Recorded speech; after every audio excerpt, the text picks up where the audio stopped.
heartwarming stories of families. I've got providers. We are here to make sure that people understand why DDD and long-term care, Arizona long-term care, is so important to our families and why it needs to be funded.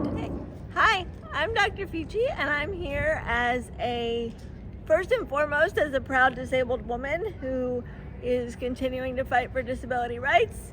I'm also here as a licensed therapist and co-owner of a nonprofit that serves this community, so I'm seeing firsthand how everyone in this community is being affected by this. I think this fight is really personal to me.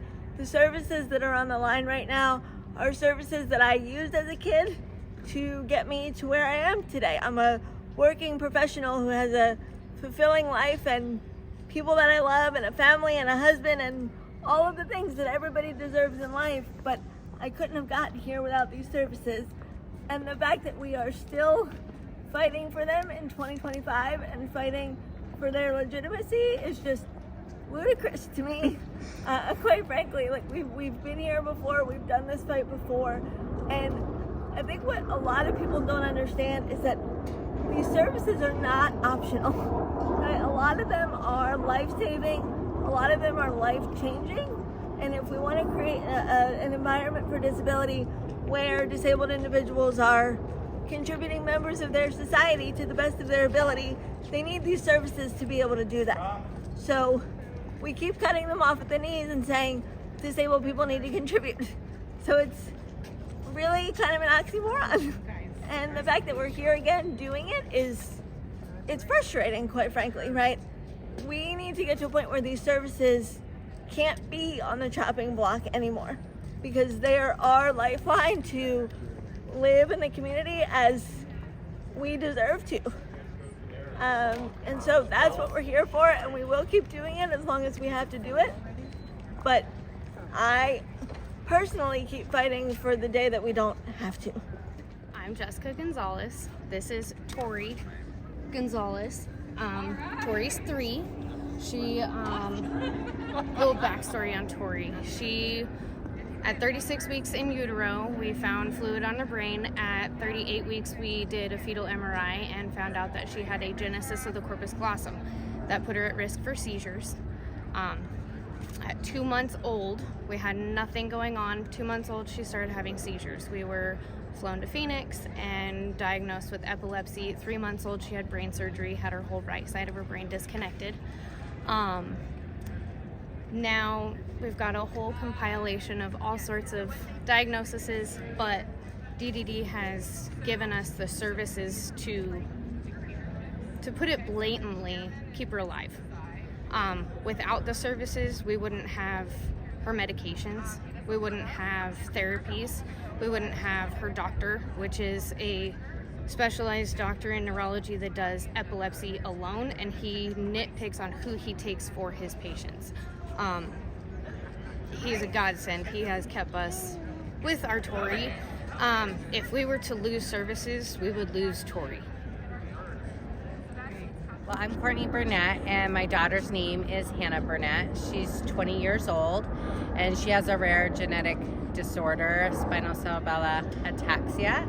And so that is our connection to DDD in Arizona long-term care.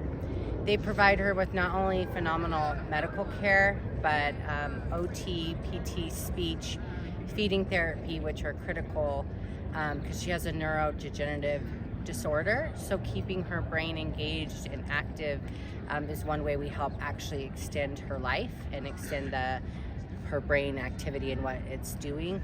So those services are very, very important to us, along with the HAB and attendant care that she receives. Hi, my name is Amy. Hi, my name is Justin. And we are fortunate to have our Jackson, who is now 11. He's been receiving DDD services since he was maybe about 3. He has autism and a speech delay.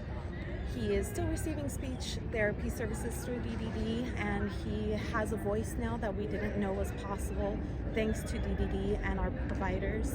We wouldn't have made the progress with Jackson that we have without DDD funding, and not only he deserves it, but everyone with disabilities deserves to have that same opportunity.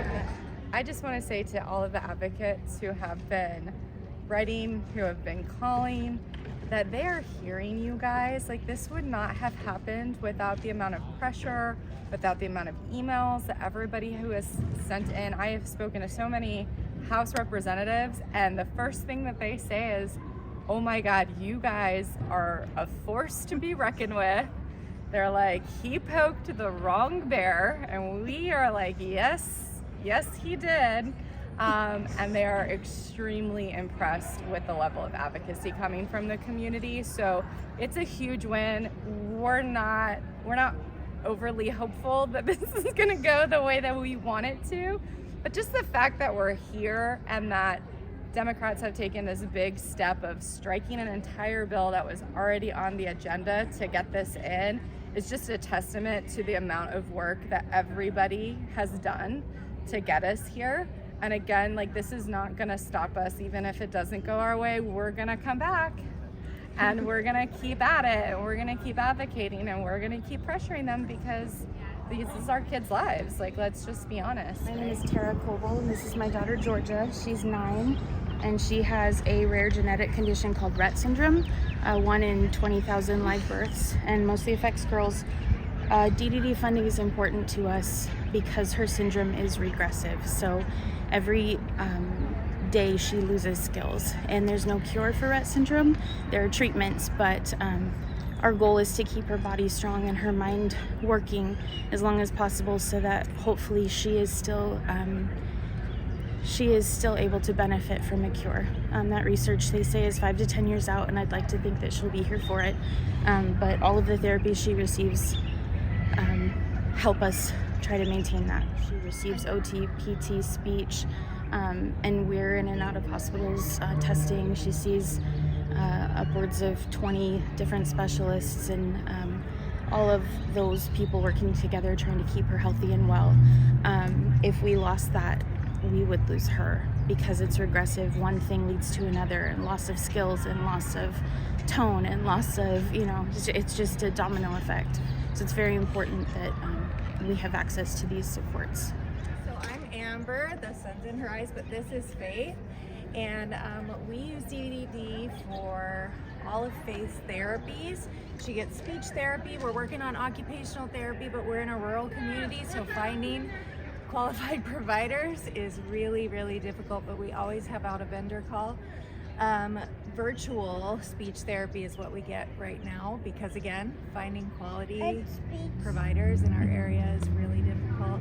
We have awesome support coordinators, and that's what we qualify for in our area right now. So And where do you live? we live in Duncan, Arizona. We're about 2 miles from the New Mexico border.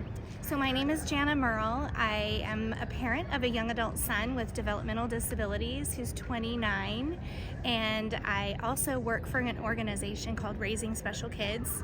And what we do is we help parents that are raising children all across Arizona with any type of developmental disability. And so we're concerned today, and I'm concerned as a parent, also we are concerned as an organization with a shared worry that all of the work that has been done by the generation before us to protect the rights of our most vulnerable population, people with developmental disabilities, to have a right to a free and appropriate public education, but also all of their home and community-based services are at risk today, and the funding to help continue to support those. Hi, I'm Ryan Collins. This is my wife, Lindsay. We're a qualified vendor through the state of Arizona. We help provide speech therapy in the state of Arizona.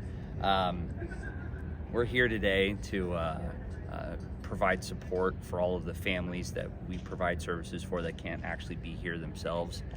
This is extremely important for us that we're able to be here to represent these members that don't have voices and that need to have the ability to have somebody speak up for them. And so we're here to provide that support and make sure that we are able to continue to provide that support for all these people that are not able to advocate for themselves. Yep, and the therapists that work for us. It's important that DDD keeps receiving funding because their jobs are at stake, and all the members that they see will lose services essentially, and that's a huge population of the most vulnerable people in Arizona. So we're just here to hear what everybody has to say and provide support. Hi, my name is Melissa. I have a daughter named Hannah who's 8 years old. She was born with Down syndrome and a heart defect, so she was hospitalized a lot in her first year of life. She got through her heart surgery and then she needed a feeding tube. Funding for ALTCS through DDD has been a lifesaver for us. She's benefited from feeding therapy. We were able to help her get weaned off of a feeding tube. She's had physical therapy.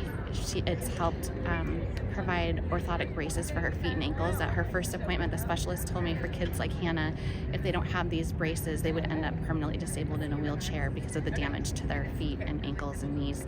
So that's been wonderful. She was, with all the physical therapy and those devices, she was able to walk independently at 4 years old.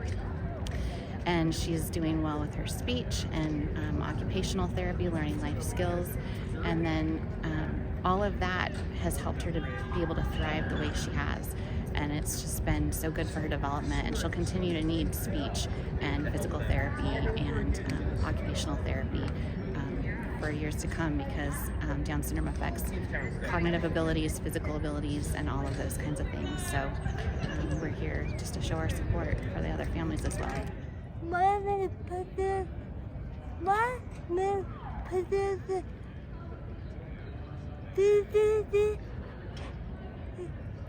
Why is DDD important to you? Important to me.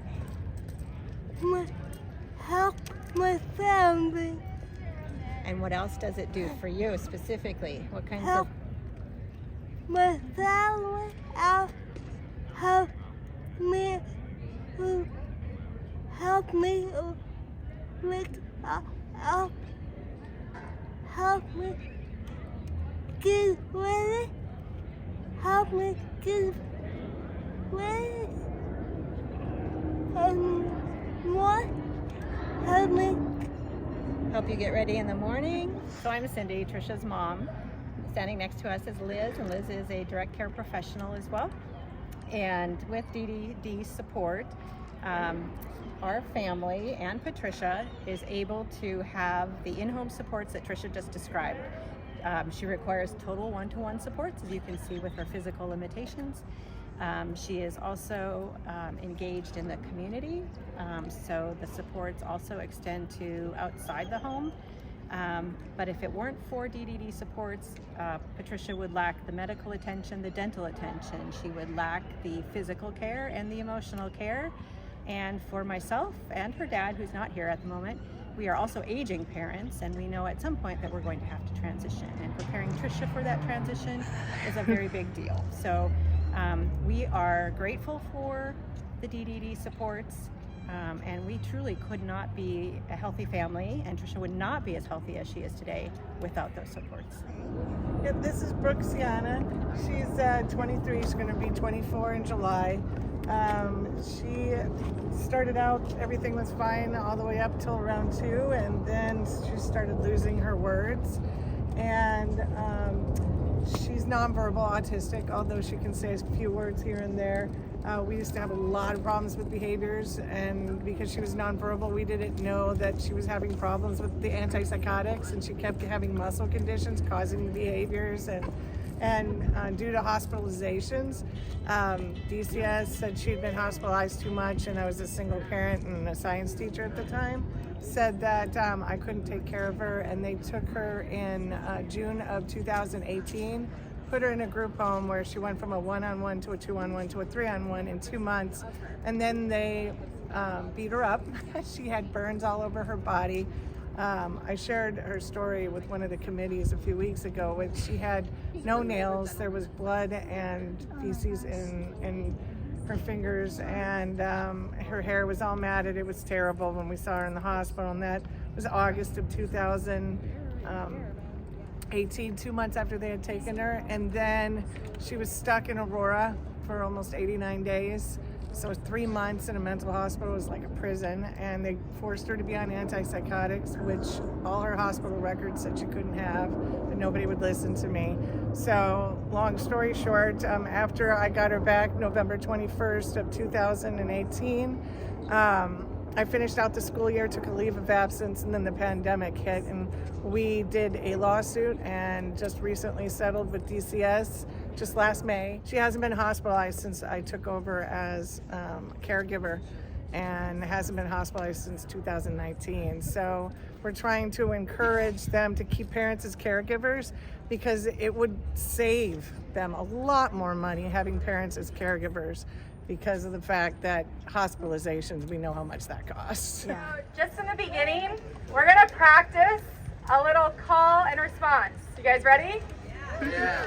All right, I'm gonna say disability rights are, and you're gonna say human rights. I didn't even have to say it. You guys are awesome. All right, ready? Disability rights are human rights. Disability rights are human rights. Thank you.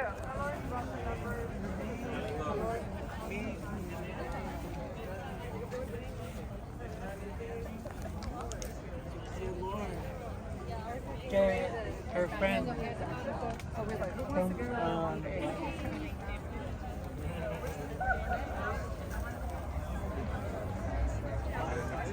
My name is Willie Jean Sanders. DDD is important for me. It helps me pay for my son's medication and the program that he go to.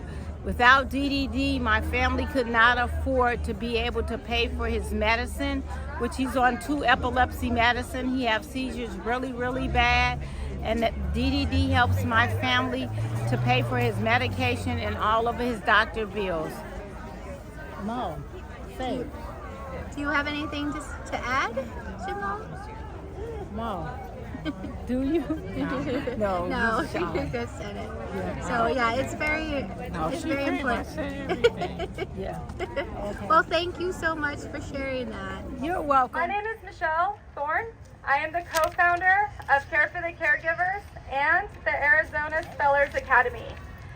But today I am speaking to you as an autistic member of the disability community and as a caregiver to 2 autistic children. First, I would like to thank you all for coming today. I know that for many of you, it is a Herculean effort just to get here, but look at this crowd. It just goes to show how important this issue is to the disability community and how important it is for our voices to be heard. Today, you will hear from incredible disability advocates who have been leading this movement.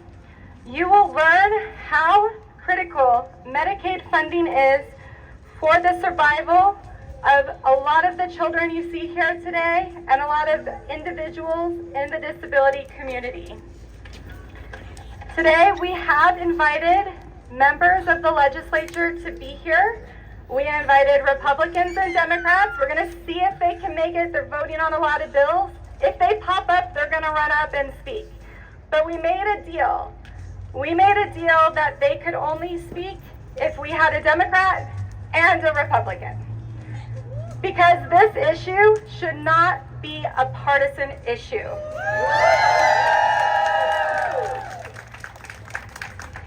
The wonderful thing about being a member of this community and raising children with disabilities is that we are everywhere, right? People with disabilities are in every city, every town, every rural part of the state, and every urban part of the state. We are woven into the fabric of every community in Arizona. Words that I have prepared and not cry, so thank you. My motivation is here with me today. My son Tyson and Trevin. I'm the mother of 3 boys. My youngest is 18 months, so we wanted to avoid that. But I'm here as a mother, as a caregiver, and a disability advocate and community leader. Whew, okay. I appreciate the opportunity to speak on the critical need for DDD gap funding before our department runs out of funding in May of this year. As a parent of a child with cerebral palsy who's on palliative care and has uncontrollable life-threatening seizures on a daily basis, I know firsthand how home and community-based services like those provided by DDD are not just a matter of convenience, but a matter of survival. Last night I attended the Senate Appropriations Committee meeting where SB 1302 was discussed and received unanimous support in a 10-0 vote. This bill, yep, let's cheer for that.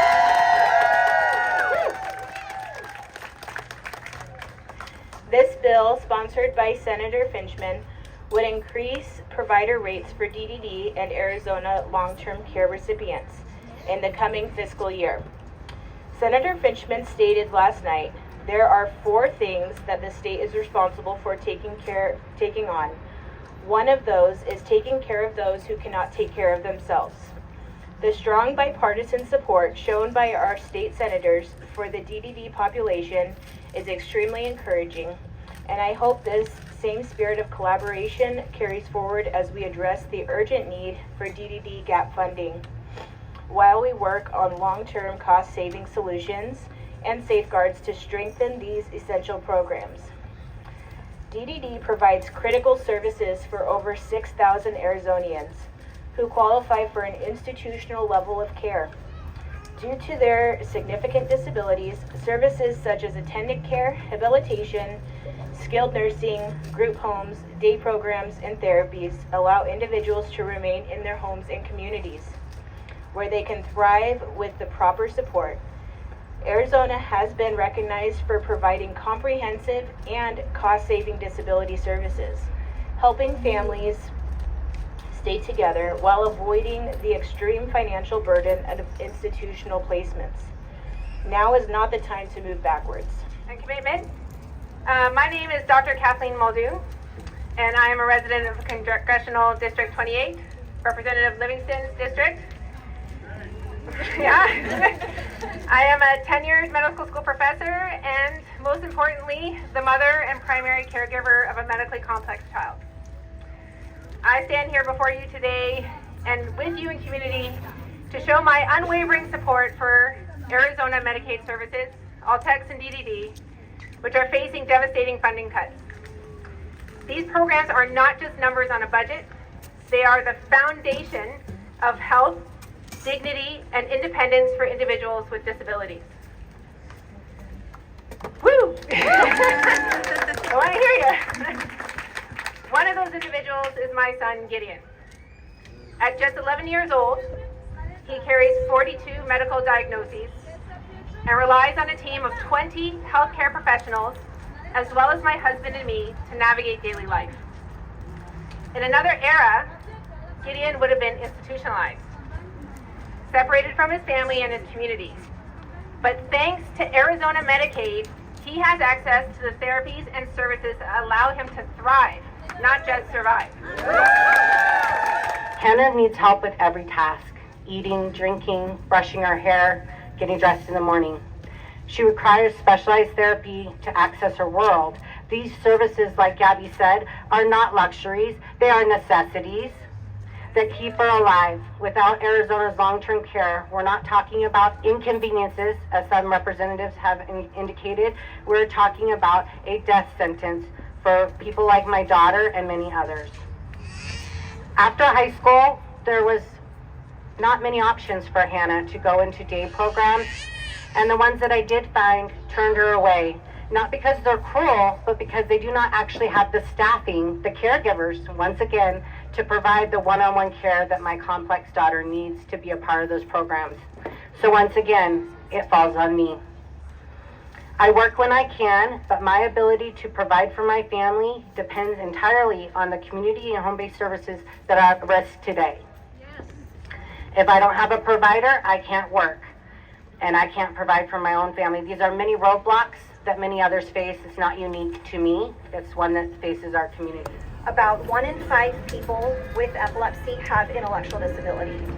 30 to 40% of those people are profoundly affected. So if you think of that, many Arizonans with epilepsy qualify for the Division of Developmental Disabilities in Arizona Long-Term Care and are part of the community that we serve every day at the foundation. So as a leader in that space, I urge our lawmakers to do the right thing for people with epilepsy, for people with developmental disabilities, autism, cerebral palsy, all the different qualifiers that rely on these services and supports to have the best quality of life possible. Thank you. As a parent advocate these last 15 years, I've had opportunities to advocate locally and nationally.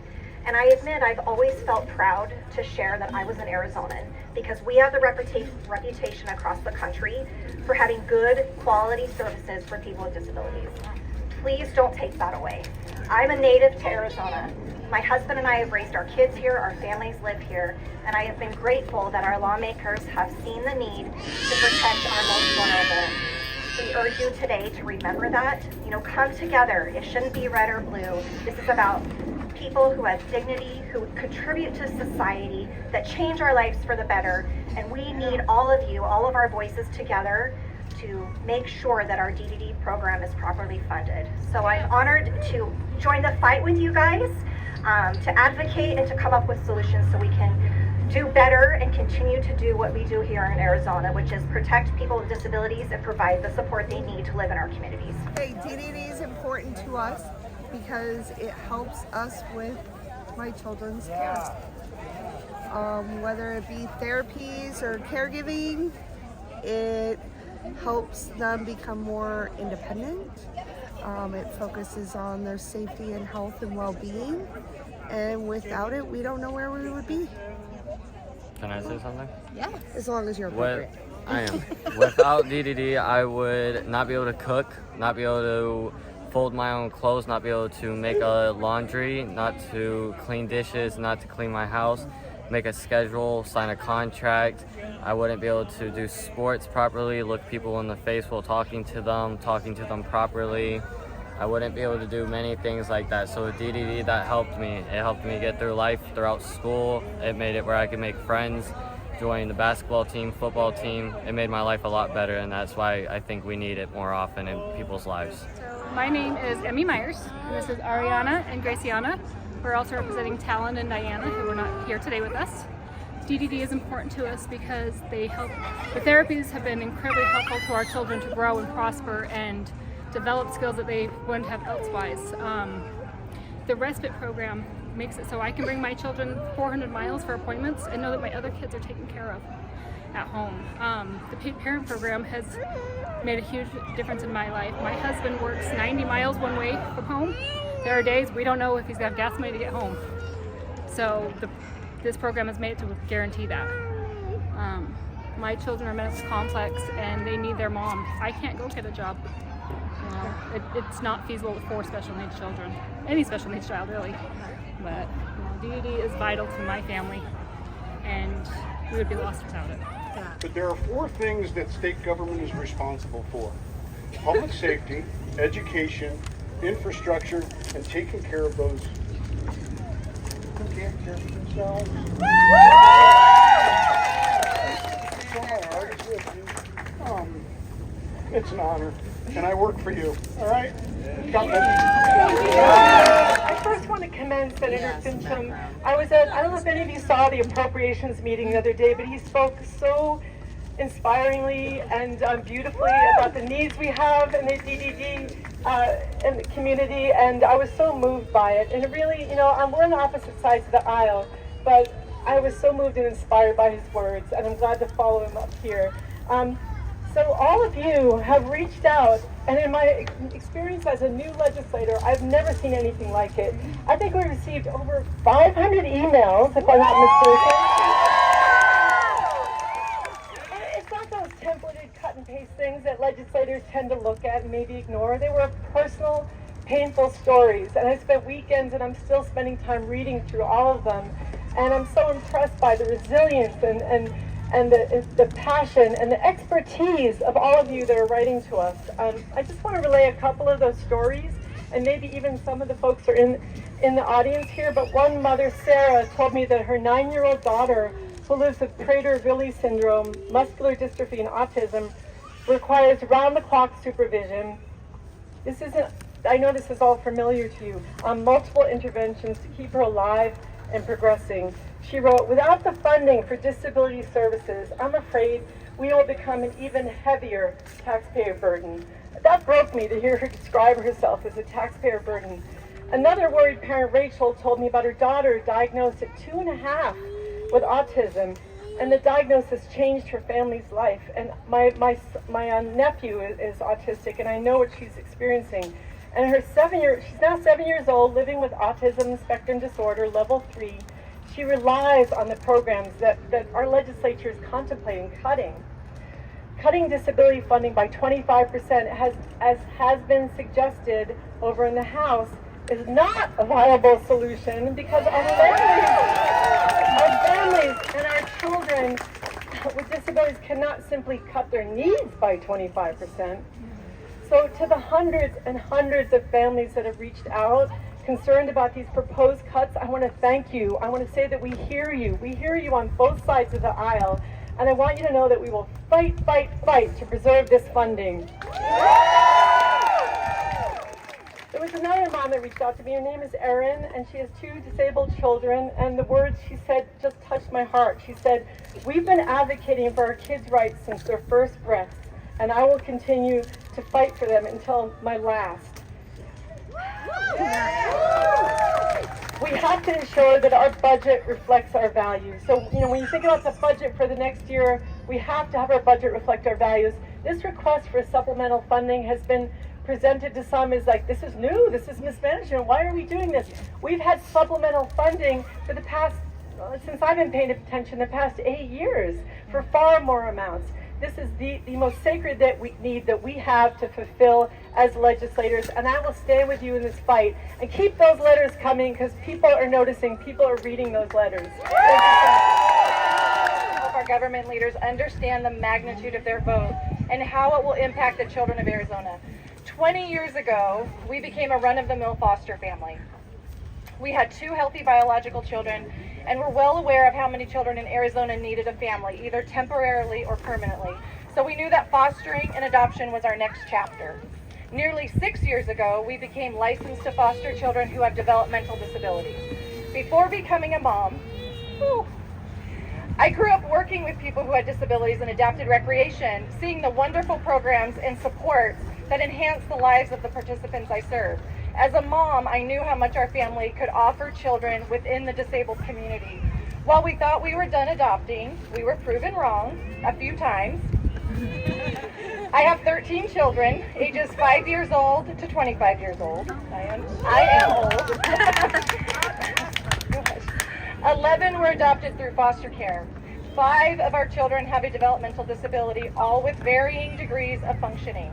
2 of my children are globally delayed. They each use a wheelchair for mobility. They do not eat anything by mouth and do not speak with words.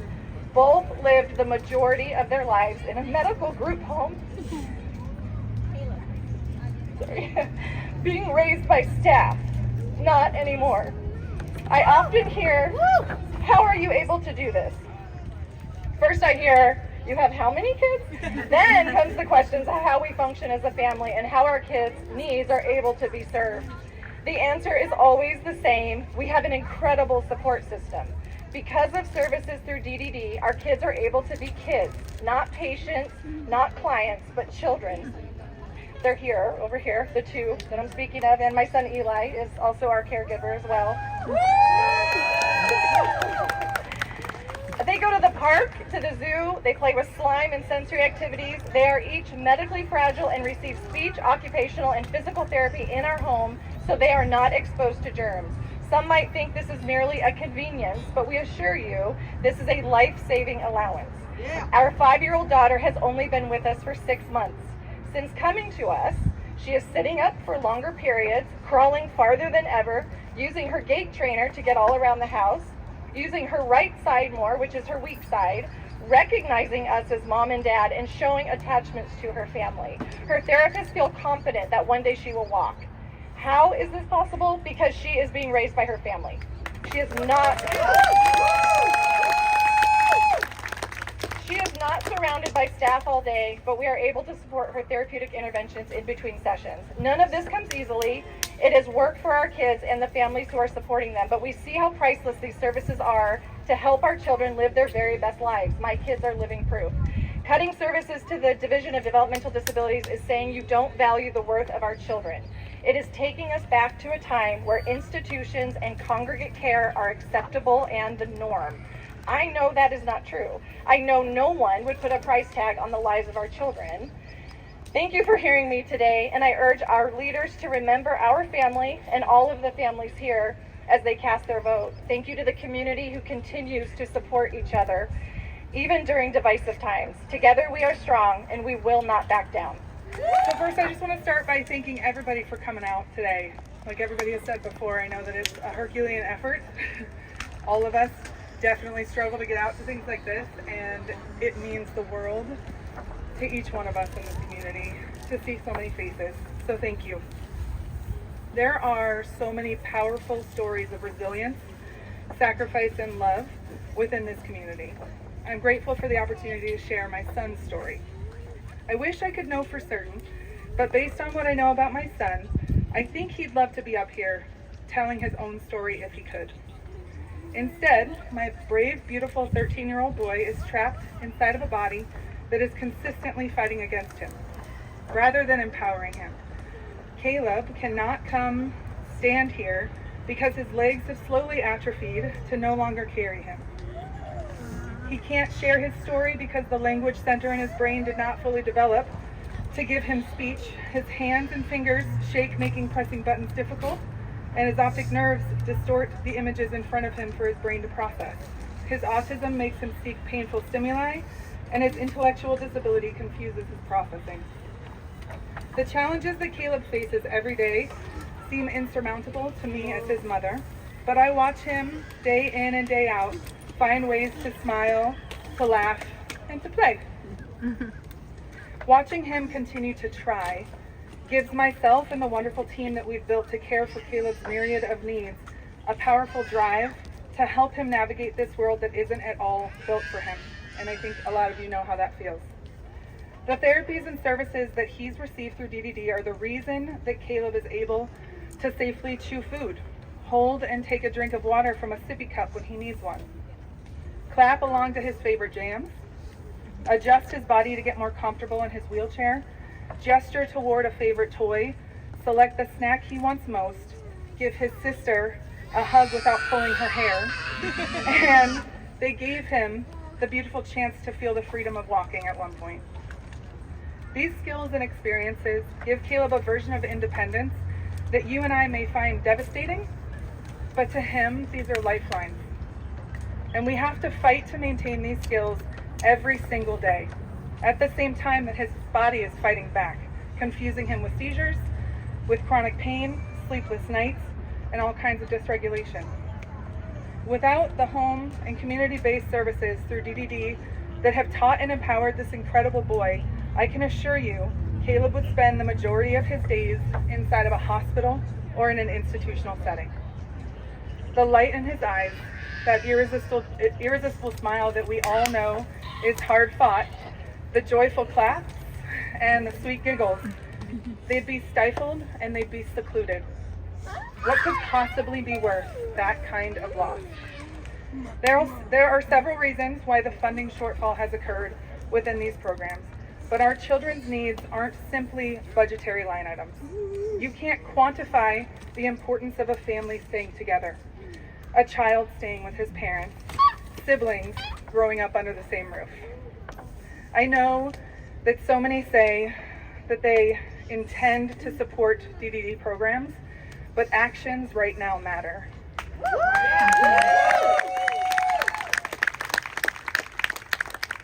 A delay in funding doesn't just push the issue down the line to be addressed eventually.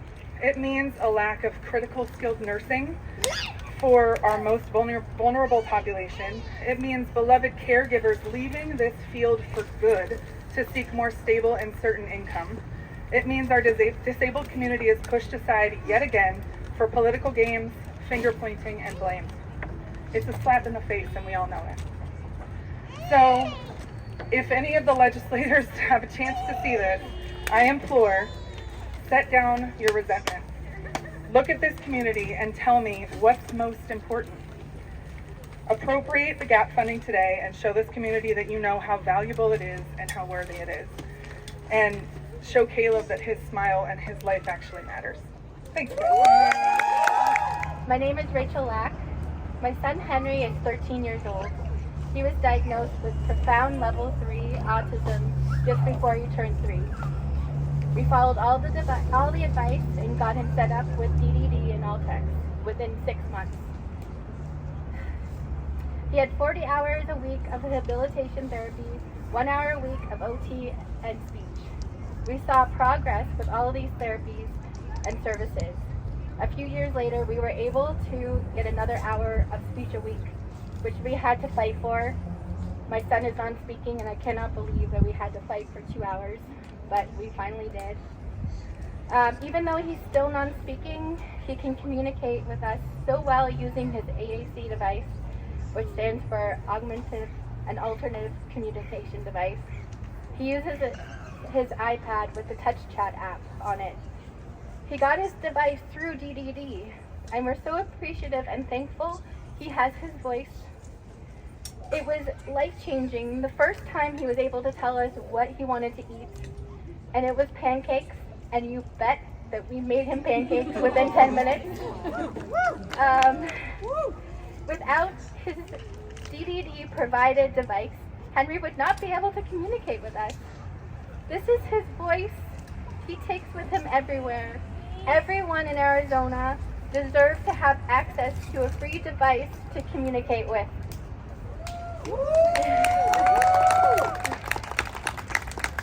I've not only seen my son thrive while using these services, but I've also watched many other kids progress while filming a documentary series.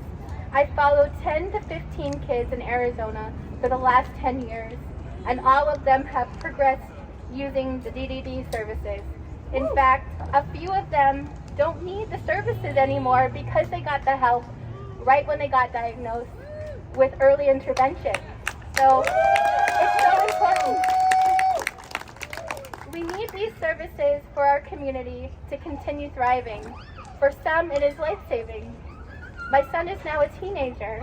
We are using habilitation to help us with life skills so he can be as independent as possible. There comes a point when some of us parents have to realize that our children will need one-on-one care for the rest of their lives. My son will need supervision for the rest of his life, but that doesn't mean that we're going to stop pushing him to be as independent as possible. My biggest fear, the thing that keeps me up at night, is who will take care of my son when I'm gone. Without DDD funding, there might not be places for him to go after we are gone. Disabilities do not stop at 18. This is my son, Brendan. I don't have an eloquent speech planned out because Brandy told me as soon as I got here that I was speaking today. So I did not plan anything. But my son, Brendan, is 8. He was born with a congenital heart defect. He has epilepsy. He does not speak. He's fed through a feeding tube. He's had 26 surgeries. He's had a rough life. We've spent hundreds and hundreds of days in a hospital. But through DDD, he gets speech therapy, occupational therapy, physical therapy. He's doing things now that we never thought. He can walk. He is using a communication device, and he can very easily tell his therapist when they come in, go away. He tells us what he likes and what he doesn't like, all because of DDD funding. Something that has not been talked about a lot is cuts in DDD is not just going to affect children like him, it's going to affect our therapists, it's going to affect our caregivers. We have home nursing, we have attendant care, habilitation, respite.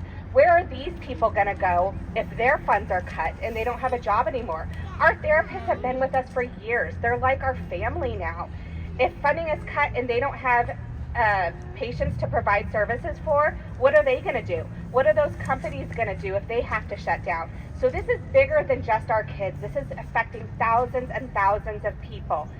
I'm one of the people that Brandy talked about that before getting his home health care and becoming a paid parent provider, he spent an average of almost 36 days a year in a hospital. Now he spends about 5 days. He's actually homesick right now, which is why he's not with me, but he's able to be at home because we have our nursing care that can take care of him. This illness has really brought him down this time, but he has not had to go to the hospital because we have the care that we can provide for him at home. We have oxygen, we have pulse ox, we have all the medical equipment that he needs. Because everyone thrives better in their home environment than a hospital setting. No one wants to be in a hospital. And so these services are so, so important to keeping him with us, keeping him thriving, doing things that doctors never thought he would do. But because of the support and the funding through DDD, it's made it possible for him to thrive in his own way and to continue growing and learning at his own pace and his own rate and being the happy little boy that you see in this picture here. So DDD funding needs to stay and needs to help support people like Brendan. Get funding now! Get funding now!